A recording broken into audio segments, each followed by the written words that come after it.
Now, you may notice that my surroundings look a bit different today. That's because we're with Emily Wheeler, the founder of a charity helping survivors and families of domestic abuse victims called Furnishing Futures. Lovely to have you with us this morning, Emily. Thank you very much for decorating our wonderful space. Tell us a bit more about Furnishing Futures.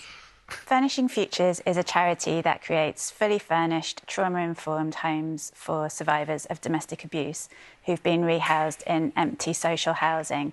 And we do that in partnership with the interiors industry to help women and children rebuild their lives.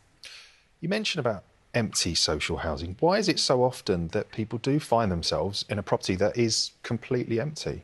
Well, less than 2% of social housing comes with any furnishings, including flooring. So secure social housing tenancies have the flooring removed and everything is absolutely stripped back to a bare shell. And the reason for that is it's actually national guidance in England for social housing landlords to do that for health and safety and hygiene reasons. That's shocking, you know. I didn't realise that. Those pictures just going into a house and it's completely bare. Completely bare. So I suppose, so that's where your work comes in then? Yes, so we often come across women and children who've been given these homes. And obviously at that point we think, well, that's great, you're safe. But we come across women and children regularly sleeping on the floor because they don't have the financial means to be able to put flooring down, decorate their homes or buy any furniture.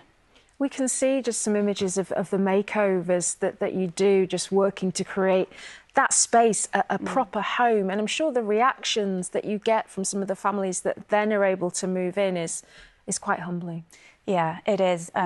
Women are often overwhelmed by the support. There's a huge sense of relief.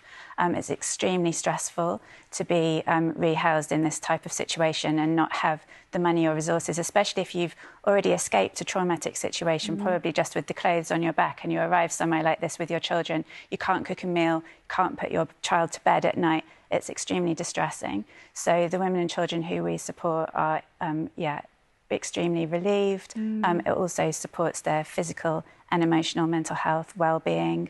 It helps to break the cycle of poverty because they don't have to take out expensive loans to be able to create a home for them and their children. And it supports child development, and also it reduces social isolation because it can be very shameful and embarrassing to live in a home that looks like that. People are worried about what judgments may be made by professionals, but also their friends and so on. So once we've created a proper home for someone, they can have friends and family over, they can invite the midwife in without feeling worried about the repercussions. Yeah, it's just a safe, so beautiful space, isn't it? Yeah, it means so much. important doing all of these things. But I know there's a lot of work that goes into what you create for an individual family, and for good reason. Yeah, so we obviously have to be very careful to protect people's confidentiality and safeguarding, so we always carry out risk assessments and safety planning. We have to work within the constraints of the social housing tenancy agreements, so we work in a bespoke trauma-informed way with every single family. Emily, how did the idea come about in the first place? How did it all start? Well, I spent a long time in frontline child protection safeguarding services, which was how I came to understand that this was a real issue that was causing women and children their lives, actually, because a lot of women don't leave because they're aware of the lack of ongoing support and resettlement support in housing. And often women will arrive in this type of housing and feel that they have no option to go back because they can't look after themselves and their children. But I'd also trained as an interior designer, and after I had my children, I returned to social work. We couldn't find anywhere to get support for families in this situation, and that's how the charity came about. It's amazing, isn't it, to hear it all came about. But when someone's fleeing a home and they're trying to set up again, very often there's no money at all and it's so difficult for them. And you're talking about how you can help and provide that furniture, but where'd you get it from?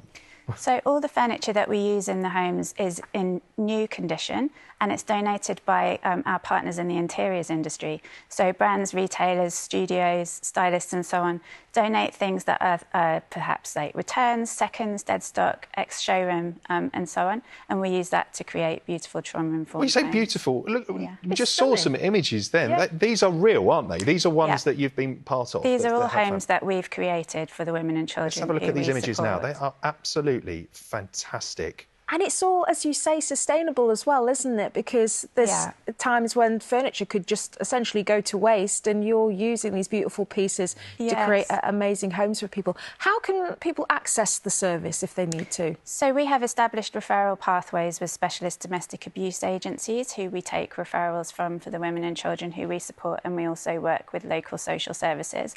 We are based in London, so we're a small new charity, and our goal is to get completely across London within the next couple of years, and then to become a national charity so that every woman and child in this situation has access to this type of support. Well, amazing. Thank you so much for coming in. I wish you all the success in growing further and further afield. Thank you, Emily. Appreciate it. Now, who would have thought that something as small as a grain of pollen